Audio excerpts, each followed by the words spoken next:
The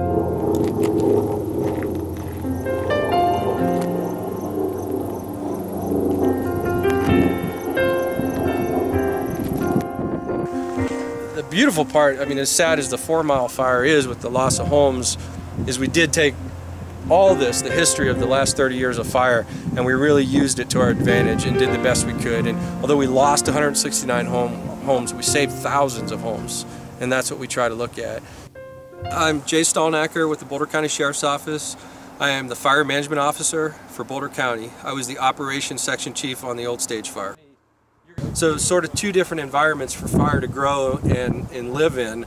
Down here, we're going to have rapid rates of spread, much larger flame lengths, much more heat and BTUs, but it's going to be quick.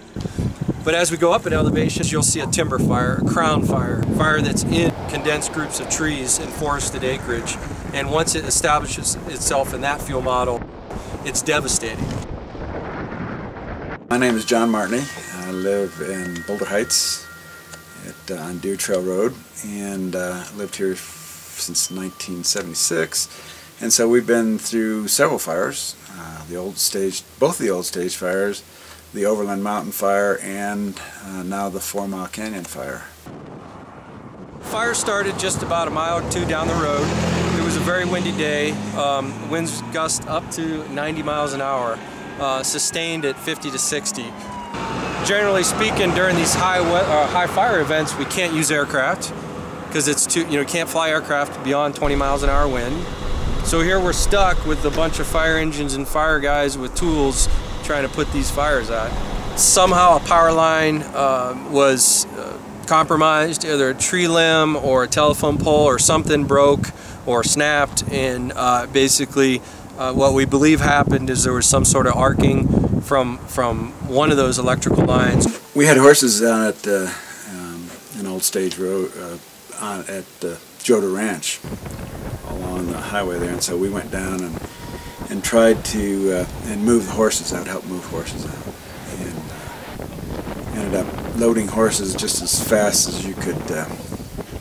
Horses that had never gotten in the trailer before were put into trailers and moved, and so we got a lot of horses moved. When it's really amazing because the horse community really gets behind it, so I mean horse trailers just come from everywhere and just start picking up horses. One of the big problems that we had was we didn't know where all the horses had gone, because we'd start loading horses in trailers and the trailers would drive off, and theoretically everybody was taking them to the fairgrounds, but some people actually took them to other places, and so it was several days we had to hunt down the horses. But people really bind together when these fires come, and so it's really, people get very, very helpful and very, people that you probably wouldn't even talk to you normally are quick to help and stop and help in any way they can. One of the challenges that we had not experienced in Boulder County up until this fire was the extent of animal evacuations. We had hundreds of horses and different types of livestock brought in from just people that didn't even own them. They just threw them in their trailer, dropped them off at the fairgrounds. We fed them there. We had a brand inspector come out, inspect each animal, identify it. Owners came out and were able to get their animals, so it actually worked out to be a pretty good thing. It was a huge challenge, though, that we didn't anticipate. What happened after the fire punched through this sort of saddle here that you see is the wind stopped and actually sort of created a downsloping effect on us, which then pushed the fire away from these homes. So whether you want to call it fate, luck, God's intervention, something happened that was good, and it enabled us to go direct attack on the fire. We were able to actually send firefighters down towards the fire flank, start digging lines, start putting water on it, because now all the flames were bent back that way. So that's kind of how we got a hook on it. There were two structures lost. One was an outbuilding and one was an old chicken farm off of North Foothills. So we lost nobody's house. So that was a miracle in this fire environment. And then, 2 days later, of course, it snowed and it was all over with.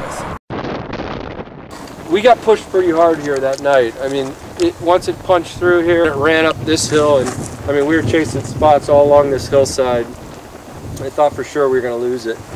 It's a pretty crazy night. In here, it's just a sprinkling of homes, but we saved every single one of these homes. We didn't lose any.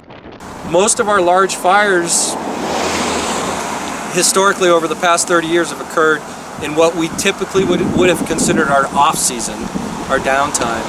We have these winter fall fires where everything's dry and brown and all we need is an ignition.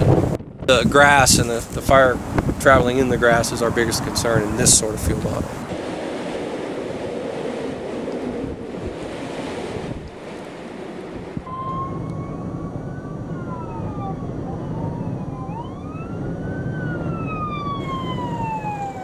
You can see that some of the trees are scarred, but it's good for them. And it's actually going to help this ecosystem down here, kind of thin out some of the forest, bring it back to a grassland, a savanna grassland. I think probably the hardest part for me on this fire was being a father, and just coming from Christmas, you know, this was early January.